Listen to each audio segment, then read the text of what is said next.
Big বাং ফ্রেন্ডসের আরেকটা blogging এপিসোডে তোমাদেরকে স্বাগত জানাচ্ছি। আমি মধুমিতা, আর আজকে এখন সকাল 10টা, 25শে ডিসেম্বর 2020। আজকের প্ল্যান হচ্ছে আমরা যাচ্ছি পিকনিকে। শহরের মধ্যে একটা ছোট পার্ক আছে, সেখানে ট্রেলিং এর ব্যবস্থা আছে, তো সেখানে একটু ট্রেল করব, একটু খাওয়া দাওয়া হবে, আরও দুজন বন্ধুর সাথে দেখা হবে। তো যেমন যেমন দিন এগোবে তোমাদেরকে আপডেটস দিতে থাকবো আমরা। তো সেটা নিয়েই আজকের হবে ব্লগ। 25শে ডিসেম্বরের একটা স্পেশাল ব্লগ করতে চলেছি আজকের ব্লগিংয়ের আর একটা বিশেষ ব্যাপার হলো আজকে দুজন ফ্রেন্ডের সাথে তোমাদেরকে দেখা করাবো যারা ভীষণ স্পেশাল। তো সেই নতুন দুজন ফ্রেন্ডসদের সাথে দেখা করার জন্য তোমরা রেডি হও। এই সেই দুই ব্যক্তিত্ব, মিষ্টি আর যোগী, মানে সাংঘাতিক দৌড়াদৌড়ি করছে, দেখতেই পাচ্ছ তোমরা।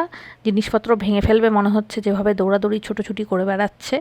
মানে দুজন দুজনকে ছাড়তেও পারছে না, আবার দুজন দুজনের সাথে থাকতেও পারছে না। মানে রীতিমতন অত্যাচার চলছে। এক কথায় বলতে গেলে যিশুর জন্মদিনে শিশুদের অত্যাচার। মানে এই অত্যাচার বন্ধ না হলে পরে আমরা খেতে বসতে পারবো না মনে হচ্ছে।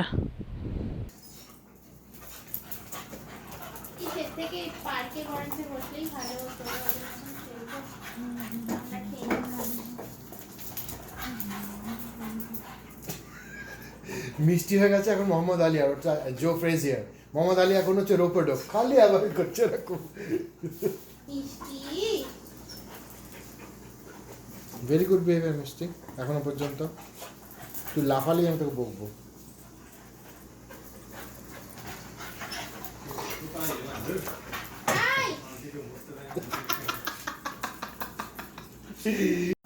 তো আমরা চলে এসেছি অর্কদের বাড়িতে। আমরা আর পার্কে যাইনি, পরে হয়তো খাওয়া দাওয়ার পরে পার্কে যাব। তো এখন দেখাবো একটু হোস্টকে। এই দুজন তো অত্যাচার করছিল, যোগী আর মিষ্টি। তো এদের অত্যাচার এখন বন্ধ হয়েছে আপাতত। বন্ধ হওয়ার পর এখন আমরা খেতে বসেছি, এদেরকে একটু শান্ত করা গেছে। এই যে একজনকে ঢুকিয়েছি ওখানে, তোমাদেরকে দেখাবো। আর আরেকজন ওখানে বাধা আছে। তো সাংঘাতিক মানে লাফালাফি করছিল বলে ওদেরকে সামলানো যাচ্ছিল না। তো এবার একটু খাওয়া দাওয়াটা দেখে নেবো, আর তার সাথে দেখবো হোস্টকে। হয়নি? তো এই হচ্ছে আজকের হোস্ট রিমলি। রিমলি খুব ভালো গান গায়। কোনো দিন যদি হয় তাহলে নিশ্চয়ই রিমলির গান শোনাবো রেকর্ড করে। আর যেটার জন্য আসা রিমলিদের বাড়িতে, সেটা আগে দেখাতে হবে খাওয়া দাওয়া। অনেকগুলো পদ রয়েছে এখানে, আলু ভাজা, ডাল, চাটনি, কাবাব, ফ্রাইড রাইসটা দুর্দান্ত হয়েছে দেখতে। ওদিকে রয়েছে মটন। প্রত্যেকটা আইটেম জমজমাট, দুর্দান্ত। কবজি ডুবিয়ে খাবো এবার। শেষ পাতে রয়েছে মিষ্টি মুখের ব্যবস্থা, বিশেষ করে 25শে December cake is must must must. এটা ট্রেসলেচে কেক, কিন্তু এটার একটা বাঙালি নাম আমরা দিয়েছি রসমালাই কেক। কি সুন্দর, বেশ ঘন, একটা দুধের মধ্যে ডোবানো, খুবই ভালো খেতে এটা। রিমলিকে আবারও অনেক থ্যাঙ্কস জানাচ্ছি এত ভালো ভালো সমস্ত খাবার খাওয়ানোর জন্য। দুপুরের খাওয়া দাওয়া সারা, আমরা এখন একটু একটা পার্কে যাচ্ছি, পাশের একটা পার্কে, যে পার্কটাতে আমাদের অ্যাকচুয়ালি যাওয়ার কথা ছিল পিকনিক করার জন্য। তো সেটা সম্ভব হয়নি।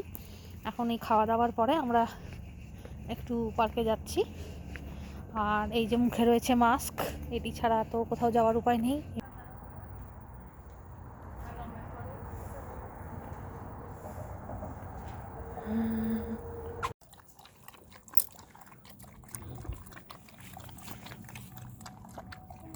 ঘর থেকে পার্কে আসা পথে এরা এত লাফালাফি ছোটাছুটি করেছে যে দুজনেই ক্লান্ত। যোগীর জলদেষ্টা পেয়ে গেছে, আর মিষ্টি তো ধুলোর ওপর। চারিদিকের প্রকৃতি খুবই সুন্দর, বেশ একটা জঙ্গল জঙ্গল ভাব আছে শহরের মধ্যে, এত সুন্দর জায়গা। আরও কিছু নতুন বন্ধুদের সাথে দেখা হয়ে গেছে যোগী আর মিষ্টির।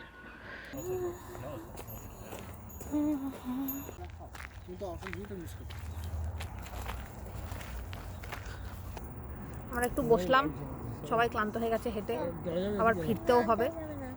তো ফেরার পথ আর একটু পরে ধরবো আমরা। একটু এনজয় করে নিচ্ছি, আশেপাশের প্রকৃতিটা খুবই সুন্দর।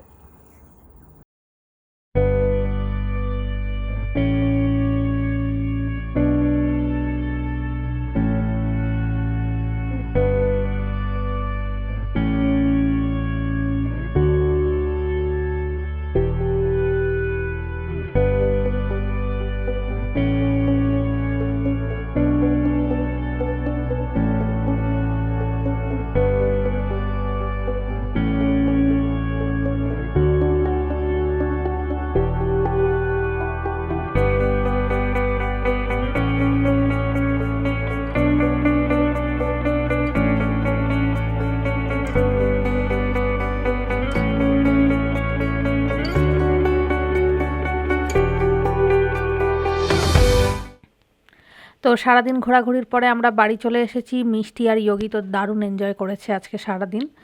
এবার একটু বিশ্রাম নেওয়ার পালা। সারাদিন ঘোরাঘুরি করে সাংঘাতিক ক্লান্তি লাগছে এবার। তবে সন্ধ্যের দিকে ক্রিসমাস লাইট দেখতে যাব হয়তো, সেটা নিয়ে আরও একটা ব্লগ করতে পারি।